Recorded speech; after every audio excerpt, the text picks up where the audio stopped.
Good morning, everybody. Welcome back to another episode of Minecraft The Journey with me, bugmancx. I'm over here on the dock. Chickens just got into that minecart, and I've been working through the night to finish off. Well, it's not finished, actually, but I've been working hard on my huge build over there. It's a bit of a monstrosity. I'm not quite sure what to make of it. It's a little bit of a mixed palette of stuff. I wanted some stone and I wanted some wood. Really, there aren't too many other block choices yet, so I'm just working with what I've got, trying to build myself a new large house to live in while we develop this area around the lake. So let me give you a little tour of what's going on over there shortly, but I just want to recap because in the last episode we encountered a new mob. It's down here in the lake. I've put myself in a bad position here. I can't get down to the lake anymore. There we go. In here, somewhere at the bottom of this lake, there should be squid swimming around. I hope there are anyway, because I can't currently see any. This isn't good news. Where are all the squid? Anyway, down this hole, let me get a... Oh, there they all are. They're all... Oh, jeez. They've all come down the hole. Maybe that's why there are none spawning in the lake. Anyway, we discovered that the squid like to swim down this hole and then live down here. So we're going to convert this area down here into a squid farm. To do that, the funny thing about farms... I didn't mean to be inside of a squid. The funny thing about farms that I find when building is that you tend to use a lot of the material in the build for the farm that you're trying to farm. In this build, I'm going to need a lot of wool, a lot of black wool. So we're going to have to rely on the squid ink sac drops in order to even build this thing. So I better get busy I haven't played for a few days, so I'm not used to all the controls. There we go. Let's get rid of these and get ourselves some squid ink sacks so we can convert them into black wool, or convert the wool into black wool, I should say. How many of you are there? Geez, how many was that? 17. Not a bad haul. Hopefully some more squid will spawn now and we can turn this area into that farm. But before we do that, let's have a look at what's going on with this house. I haven't had a lot of time to record recently, unfortunately, which is why I missed last week's episode, but you've got this one now, so I hope you're happy about that. But I have been working on this house in between.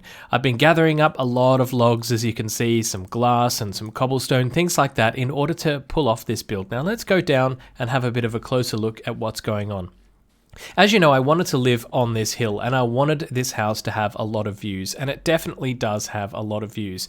I'm a big fan of open windows and sort of an open build style as well, because I just like the idea of letting in light and having a lot of visibility, especially in this era of Minecraft, the early alpha beta era, where everything's just so gloomy and dark whenever you're in an enclosed space. So let's go through the front and head inside. Up the front here, we've got these big struts that are just sticking out. Maybe that's a little bit more of a modern style, I don't know. But I wanted something protruding out like that, something to catch your eye. Here we don't have a front door, we've just got this entrance at the moment. And we come into this area. This is kind of like a little reception area. It's got a grassy garden area here, which will develop a staircase going up to who knows where at the moment. And here is where it gets important. This is what I wanted to have in this build. I wanted to have an inside-outside feel, which is why there are so many windows where you can have a look at the lake and you can have a look at the village, or the future village, I should say. And you can also feel like you're outside when you're inside. So when you go over to the balcony here, you're still in the house, but you're also outside of the house. So I really like the idea of this as a kind of divider trellis thing. And if you go through this way, this goes into the living area. Up here, there is the balcony up there, which we'll go to shortly. And of course, you've got that wonderful big open view of everything going on this side, which includes the sunset every day going down over those, well, they're just hills, aren't they? Over here is a wall, and I will further develop this area in the back, probably a bit of a kitchen, maybe a bit more living area, that sort of thing. But up here, we start to go up to the next set of levels. We have a huge tree in the middle here, which I planted when I was just building, and it grew into this giant tree, and I thought, yes, that's exactly what I want. I want outside inside. So here we've got a bit of a tree growing inside the middle of the house, which we can walk up into this level. This is similar to the level below, it's just a bit higher. Again, we have beautiful surround views of this side. We've got a big glass window to let a lot of that light in. But yeah, look, it's gloomy in here because we've got another floor up here. So even if I put lighting in the ceiling, it's still going to be dark and gloomy. So I decided to keep this area really, really open. It's a full glass roof going over the living room space down there to keep it nice and bright and well lit. And look how bright it is. I like that. I would say it's not the prettiest build over this way, but it's a bit more function than beauty, I would say. Anyway, you know, I'm trying. I'm doing my best. So we've got a hallway here going out to this area, which I haven't developed yet. I need to figure out exactly what I'm doing here and how this is all going to work. But I do like the look back this way, because here we've got, again, that semblance of inside and outside. Look here, we've got a fence going on here so you can see through and you see green even though it's inside of the house. And I don't know, it just feels like maybe something out of the Philippines or something where you'd have a very humid atmosphere and you wouldn't want to have your house too closed up because it would get too hot and sticky. Now, yeah, I've forgotten how to get up the top. We go out here to the balcony where, of course, again, views. That was what it was all about. Views, views, views. So here there's a staircase going up and you'll notice this thing. This is just a giant tower. The inspiration for this sort of came to me as I was building and I thought, you know what? We want yet another layer of views. So I'm going to build a cobble tower going up there and I'll head up there in a minute. But up here, one more balcony. This is probably bedroom level, I would say, for this size of house. And you can go inside here to this area. Now this is where it gets a bit weird. In order to keep that tree area fully lit, we have a glass floor and this will be glassed off as well. So this is like skylight through skylight through skylight, basically. So it's a bit weird having a glass floor in the middle of this area, but I don't know. I'm rolling with it. This area is not filled in yet. That's just a couple of windows. And of course, over here, still unfinished. Not really sure exactly what the back of the house will look like just yet. So yes, there's a tower, which it feels like we've kind of constructed a house around. And if we go inside of that tower, this little staircase that takes you right up to the top, right up here, where you can just come out and now you get full views of every angle of the entire area. So you can come out here and check out all of the Minecraft glory. And of course, watch the sunset. That's what it's all about. So, you know, I don't consider myself the world's best builder. As you know, as I've said before, I like my glass. I like having well-lit builds. So I try and incorporate as much as I can, even sometimes if it takes away from the aesthetic. But in early Minecraft, like I've said, I feel like sometimes you've just got to do that. And the other thing is that I wing my builds. I don't really plan them very well. I did do a bit of structural planning on this build to try and get the initial feel done. But as soon as I did that, I just started constructing and the rest sort of started to flow. So I would love some feedback on this build. You know, I don't know what I'm doing. I'm just trying, doing my best. But yeah, constructive feedback, negative criticism, whatever. Do you like it? Do you hate it? Have you got any ideas or inspiration for me? No doubt I'll finish it off over the course of the next few episodes as well. So there'll be plenty of time for me to incorporate your feedback into the build. But I think I'm 70% liking it. There's 30% I'm not sure about, and I have to figure out what that is. But for now, it's time to stop rambling. There's a torch in my legs. It's time to build a squid farm. Here's a fun squid fact. When the squid were first introduced into the game, they could survive outside of the water, like this, in the air. Incredible, right?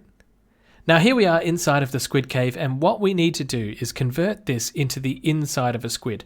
What I want to do is make it the approximate shape of the squid's body, just like this, but we'll be on the inside. And then we'll have some water channels coming in, just like this, where the squid can fall down and then we can kill them with our sword. So in order to get this rolling, I'm going to have to dig out some space here because we're going to have to fill this in with black wool. What is this? That's not what I expected to find. Oh, it's a Patreon shirt. Of course. I forgot about this. I needed to show you all about this. I have now launched a Patreon, so if you would like to support the channel and help me grow, then why not head over to patreon.com/bugmancx and join my amazing community. It's starting to grow and I'm loving seeing it grow, and I'm meeting all sorts of fascinating new people as well. So, of course, there we go. Plug over patreon.com/bugmancx. See you there.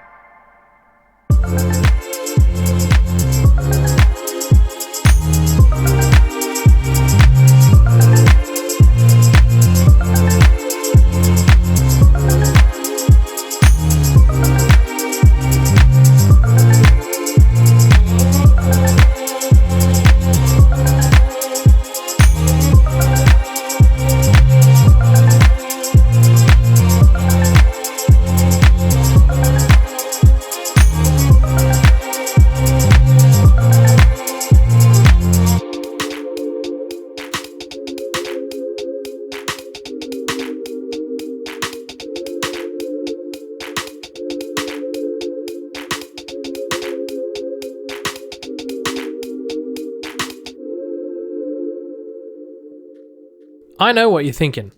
Bugman, that is one big hole that you've dug just for a squid farm. And you're right, it is a big hole, but it needs to be a square shape because I want it to look like a squid, and that needs to be at least 8 by 8 for the mouth section, which you'll see as the build goes on. But what I do need to do now is get a lot more of this stuff. This is black wool, of course, because we need to line every wall, the ceiling, that wall, the floor, everything needs to be made out of black wool. So let's put these two down to get us started. I've calculated that I need just over 500 black wool blocks to do all of the walls, floor, ceiling, everything. So, I think I'd better get killing some squid for ink sacs and then get killing some sheep for wool. I believe that besides building some kind of passive mob farm, this is going to be the easiest way to get a hold of black sheep at the moment. I've got some ink sacs on me and I can just dye the sheep and then I can kill the sheep and it should give me 1 or more blocks of wool back. This is a natural spawning black sheep, so thank you very much. See, I got 3 blocks, so that's actually far more efficient than dyeing the wool directly, where I would get a 1-for-1 match, 1 dye, 1 block. Oh, this is good, this is good. Unfortunately, I have to kill the sheep because they don't grow their wool back in this version of the game, even though that was a feature that worked in Classic. Back in Classic, or in Dev, I should say, there's more sheep. Back in Dev, the sheep were able to grow their wool back by eating the grass, but for some reason, Notch never reintroduced that code when he overhauled the game. At least not for a while yet. I know that in the future they'll be able to do that, but it's actually quite some time away yet. I'm going to run out of ink sacs very quickly here, but I'm going to keep doing this. It's probably going to take me a number of hours to get the amount of wool that I need, but never fear, I don't mind putting in the hard work, and the sheep don't mind sacrificing themselves either. I've come down here to the mob wrangler actually because this is actually not too bad for the job, although I am going to run out of ink sacs very quickly. But because the mob wrangler doesn't have any grass blocks around it other than these spawning platforms, it forces the game to spawn, no you don't, passive mobs on these grass blocks. And so I can just circle the farm in manual mode, I suppose. It's a little bit quicker this way than using fishing rods. And even if the sheep do go into the system, unfortunately they don't drop their wool blocks, so that's a bit of a loss. But as you can see, it's doing a pretty decent job. I mean, some of the sheep are going to wander into the system before I have a chance to get them, but so far so good. I've got quite a few wool blocks out of this, just concentrating on slaughtering sheep there. So I'm basically going around and around in loops and clearing one platform, getting rid of all of the passive mobs because that'll increase the chances for more sheep to spawn on either of the platforms. I think though, given that I've got 35 wool on me and I've nearly run out of ink sacs, this is going to take me a very long time. And we seem to have run out of spawns as well, so that's great. Not to mention, when nighttime comes, no passive mobs will spawn. I'll just get creepers and other nasties. So this will take a long time. I've been at it for well over an hour trying to gather as many black wool as I can. This is all I got from my visit out to the mob wrangler, plus a little bit of extra. A stack and 2/3 of black wool, that's all. So it's going to take us a long time to get all of the black wool that we need. We also need some grey wool, so unfortunately you can't dye this, so I've just got to find those sheep naturally and then go and hunt them down as quickly as I can. But I say for now, I'm just going to lay the floor because the floor is the main thing that I need right now. And then over time, we're going to have to just collect up all of the black wool whenever the opportunity presents itself. At least over here in the squid farm, I'll be able to continue to get more. Wow, that was a lot. Haha, that's good. I'll be able to get more and more black. Nope. I'll be able to get more and more black ink sacs, get some more wool and sort this out. But for now, what I'm going to do is focus on the function of the farm. That is to say, to get the squid down here and so that we can kill them, get all the sacks. That will lead us to more black wool. You know where this is going. You know what I'm trying to do. Let me get organized. My trap is working. I'm going to have squid ink sacks for days. This is good because I need to finish off all of this black wool all around these walls still, and there was a little while there where I was a bit worried because I didn't get any squid spawns at all for, well, it felt like hours. So I did some investigating up top inside the lake, and I discovered that there were a few little nooks and crannies where the squid had actually disappeared into, like a little 1x1 block area or some other little areas like that, where they couldn't swim up and swim out because the squid seemed to only swim down. So that meant that I had to landscape the lake a little bit and make sure that any squid that spawn are encouraged to float downwards to these traps, and then eventually they'll just fall through. And look how many we've got. There's got to be at least 10 in here. So this is good news because I can now harvest up the lovely ink sacs.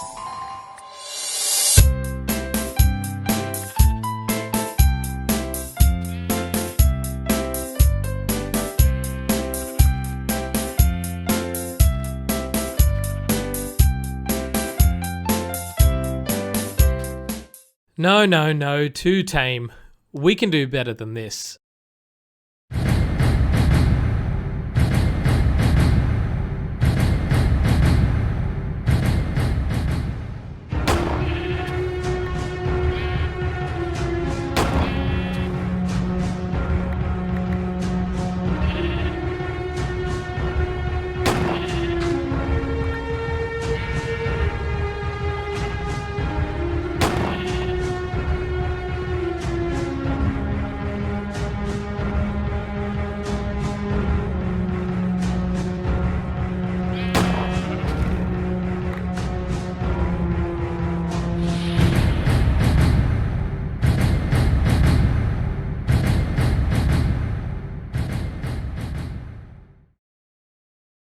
I'm standing in a squid mouth. I've been hoping to finish off this build by the end of today's episode, but as you can see around me, it is far from finished. We need a lot more ink sacs, but unfortunately for some reason, this farm is just not producing any. There are these great spawning chambers here. We've seen squids appear in the lake up there and make their way down many times before, but for the last many hours, probably the last 8 hours or more, I've spent a lot of time in the game trying to get as many ink sacs as I can. The squid up there just aren't spawning, and I don't know why. I've searched high and low to see if there are any trapped squids or any other problems that could be preventing them from spawning or making their way down to the farm, but unfortunately I just can't explain it. They just won't spawn. If anyone knows what's going on in Minecraft Beta 1.2 with the lack of squid spawning or other squid spawning problems, then do let me know, or hopefully it gets fixed in the next version upgrade that we do, because I really need those black ink sacs to finish this build. I have been running around the server trying to find as many black sheep as I can. I have killed more sheep in the last few days than I care to admit. Sorry, sheep.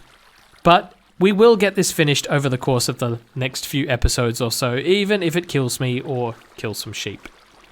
I just want to say thank you to everybody who has watched the episode today, and I want to let you all know that we are near to 1,000 subscribers on YouTube. That's a phenomenal number, and I'm really looking forward to getting to 1,000 subs. So if you're watching this video and haven't subscribed yet, what are you doing? Click that button and subscribe and help support the channel. And I have got a video prepared for my 1,000 subscriber special, which I'm looking forward to releasing. So if you want to see that, then do hit that button. I also want to say a huge thank you to my patrons who are helping me support this series. Thank you. But for now, thank you for watching this episode. This has been bugmancx. You've been watching Minecraft: The Journey. Bye bye.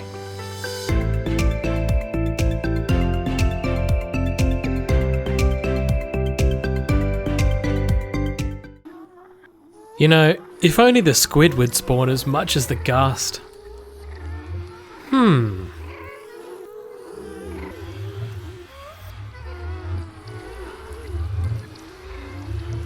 Nah.